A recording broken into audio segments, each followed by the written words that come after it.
Hello everyone, welcome to my channel and wishing everyone a very happy new year.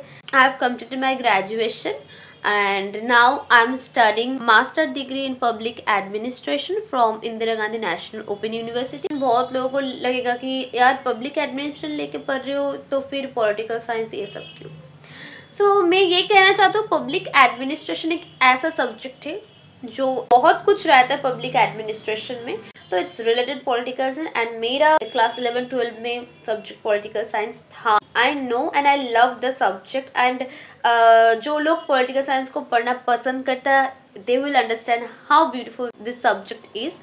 From today, I have decided to take classes of political science and also many subjects which will be declared very soon. Political science एक ऐसा subject है जो कि बहुत लोग पढ़ना पसंद करते हैं और बहुत लोगों को लगता है कि यार ये तो डिफ़िकल्ट सब्जेक्ट है, बट आई थिंक जो लोग डिफ़िकल्ट सब्जेक्ट इसको मानते हैं मैं उनके लिए थोड़ा ईजी करना चाहती हूँ एंड मैं ये बताना चाहती हूँ कि it's not a difficult subject अगर हम लोगों को समझ आ जाए तो. आज क्लास 11 के जो पॉलिटिकल साइंस चैप्टर्स है उसमें से स्टडी शुरू कर देंगे.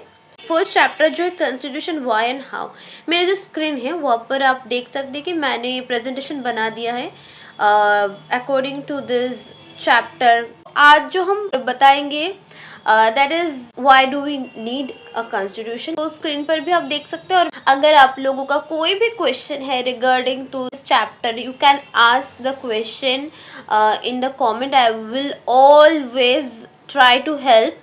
We all know that constitution is a very important part of our India. हर देशों के लिए कॉन्स्टिट्यूशन एक बहुत ही इम्पोर्टेंट है. ये जो चैप्टर है इसमें से हम लोग जो पॉइंट्स में हाईलाइटेड में बता रही हूँ वो है कि what a constitution means. Constitution होता क्या है, what a constitution does to the society. एक जो कॉन्स्टिट्यूशन वो एक समाज में क्या काम करते हैं, उसका काम क्या, रोल क्या है. How constitution govern the allocation of power in society and what was the way in which the constitution of India was made. So these are the highlighted points and important points of this chapter. आज जो हम topic जानेंगे वो है कि why do we need a constitution. Okay, तो इसका जो पहला पॉइंट है ना, constitution allows coordination and assurance. इस पॉइंट को हम लोग पहले समझते हैं. ठीक है, मान लीजिए you are a member of a large group. ठीक है, और उसी ग्रुप में बहुत various different kinds of persons रहते हैं. बहुत डिफरेंट रिलीजियस पर्सन्स रहते हैं. कोई हिंदू हो सकता है, कोई मुस्लिम हो सकता है, कोई क्रिश्चियन हो सकता है और कोई भी रिलीजन का हो सकते हैं. और डिफरेंट प्रोफेशन भी हो सकते हैं. कोई इंजीनियर हो सकता है, कोई डॉक्टर हो सकता है, कोई टीचर हो सकता है, कुछ भी हो सकता है. उस अलग अलग लोगों का अलग अलग माइंडसेट होता है एक टॉपिक को लेकर. कोई बहुत रिच है, कोई बहुत पुअर है, बट ये जो सारे लोग हैं ना ये मिलजुल के एक साथ रहना चाहते हैं. बट मान लो कि किसी बात को लेकर ये सारे लोगों में झगड़ा हो गया, तो ये सारे लोग बिना झगड़े के कैसे शांति से सोसाइटी में रहेगा ये कौन डिसाइड कर सकते हैं. Obviously constitution. कॉन्स्टिट्यूशन का काम होता है कि ये सारे लोग एक साथ एक ही समाज में एक साथ रहे, एक दूसरे को हेल्प करे, कोऑर्डिनेट करे, कोऑपरेट करे. कॉन्स्टिट्यूशन ये बता देता है कि कुछ रूल्स बना देता है ये सोसाइटी के लिए. सब लोगों को ये रूल्स मानना होगा. अगर कोई भी ये रूल्स नहीं माना उसको पनिशमेंट मिल सकता है. ये करने से क्या फायदा होगा, ये सारे लोग एक साथ भी रह सकते हैं, एक दूसरे को हेल्प भी कर सकते हैं और एक दूसरे के साथ बात भी कर सकते हैं. एक पीसफुल सोसाइटी क्रिएट होगा. First function of a constitution is to provide a set of basic rules that allow for minimal coordination amongst the member of the society.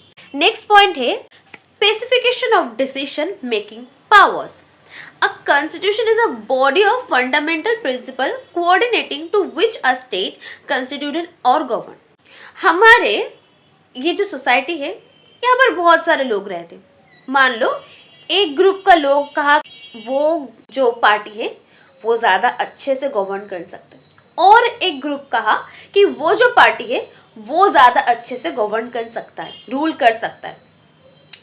हम तो वोट दे सकते हैं बट कौन सी स्टेट में कौन सा पार्टी रूल कर सकता है ये कौन डिसाइड करेगा. ऑब्वियसली कॉन्स्टिट्यूशन ही करेगा. ये जो इनइक्वालिटी हो रहा है बातों में कि कुछ लोग कह रहा है कि ये पार्टी ज़्यादा अच्छा है, कुछ लोग कह रहा है कि ये पार्टी ज़्यादा अच्छा है। ये जो चीज़ ना हो, इसके लिए कॉन्स्टिट्यूशन क्या करता है, कॉन्स्टिट्यूशन ये डिसाइड करता है कि कुछ लॉज और पॉलिसीज बना देता है कि ये जो स्टेट में ये गवर्नमेंट रूल कर सकता है और कैसे कर सकता है। ठीक है। The second function is of a constitution is to specify who has the power to make decision in a society. It decide how the government will be constituted. मतलब कौन सी सोसाइटी में कौन सी गवर्नमेंट रूल कर सकता है और कैसे कर सकता है, ये भी डिसाइड कर देता है कि कॉन्स्टिट्यूशन की हाँ इस गवर्नमेंट का कैपेबिलिटी है ये सोसाइटी को रूल करने का। Next point is limitations on the powers of government. हाँ, गवर्नमेंट तो बना दिया कॉन्स्टिट्यूशन ने कि ये गवर्नमेंट का कैपेबिलिटी है एक सोसाइटी में पावर बना के रखने के लिए, बट अगर वो गवर्नमेंट उस पावर वो जो उसको पावर मिली उसकी अगर वो मिसयूज करेगा तो चलेगा, नहीं चलेगा। मान लो कि गवर्नमेंट ऐसा रूल बना दिया, कुछ गवर्नमेंट हम लोगों का जो राइट्स होता है, तो मान लो कि गवर्नमेंट मना कर दिया कि आप ये नहीं कर सकते, आप अपने रिलीजियस को फ्रीली मान नहीं सकते, और किसी को अरेस्ट कर लिया ऐसे ही, कोई वजह नहीं है। ये सब चीज ना गवर्नमेंट नहीं कर सकता क्योंकि उसका जो लिमिटेशन है, ये पावर का लिमिटेशन है जो कॉन्स्टिट्यूशन बना देता है कि आप ये ऐसा नहीं कर सकते। सोसाइटी के हर इंसान को बात करने की एक फ्रीडम है, वो अपने जो मन की बात वो कह सकता है। These are there some common rights जो गवर्नमेंट ऐसे किसी को मना नहीं कर सकते, ऐसे किसी को अरेस्ट नहीं कर सकते, ऐसे किसी को नहीं बता सकते कि आप ये रिलीजन को प्रैक्टिस नहीं कर पाएंगे। It prohibited you from practising your religion for instance, और it enjoined that clothes of a certain colour were prohibited. ठीक है, तो ये लिमिटेशंस कौन बना देता है, कॉन्स्टिट्यूशन बना देता है कि आपको ऐसे जैसे कॉन्स्टिट्यूशन बता रहे हो ठीक वैसे आप वो गवर्न कर सकता है सोसाइटी में। देखो, the third function of a constitution is to set some limits on what a government can impose on its citizens. These limits are fundamental in the sense that government may never trespass them. ये जो rules है ना, ये जो limitation है, ये government तो मानेंगे ही मानेंगे, क्योंकि ये अगर नहीं मानेंगे तो गवर्नमेंट को पनिशमेंट मिल सकती है, क्योंकि इसका लिमिटेशन बना दिया कि गवर्नमेंट रूल कर सकते हैं। इट्स इम्पॉर्टेंट बिकॉज एक गवर्नमेंट होना ज़रूरी है सोसाइटी में। हम तो एक दूसरे को रूल नहीं कर सकते क्योंकि हम बोलेंगे तो वो अच्छा, वो बोलेंगे तो वो अच्छा है, ऐसे तो नहीं चलेगा। गवर्नमेंट की बहुत ज़रूरी होता है एक सोसाइटी में, बट वो लिमिटेशंस भी ज़रूरी है। गवर्नमेंट अपनी मर्जी से कुछ भी नहीं कर सकते, कुछ रूल्स नहीं बना सकते। जो भी रूल्स है वो कॉन्स्टिट्यूशन बना के देंगे और लिमिटेशंस में बना के देंगे कि आपको ये फॉलो करना होगा, और गवर्नमेंट वही फॉलो करेंगे सोसाइटी को चलाने के लिए। ठीक है। Next point is aspirations and goals of a society. ये जो कॉन्स्टिट्यूशन है ना, also provide enabling framework the government to certain positive thoughts. ये जो कॉन्स्टिट्यूशन है गवर्नमेंट के लिए कुछ पॉजिटिव थॉट्स लेकर आते कि आप सोसाइटी में, सोसाइटी को अच्छा सोसाइटी बनाने के लिए एक कुछ पॉजिटिव चेंजेस लाइए। जैसे कि हमारे इंडिया में ऐसे रूल्स है कि जेंडर इक्वलिटी, कोई कास्ट डिस्क्रिमिनेशन नहीं होना चाहिए।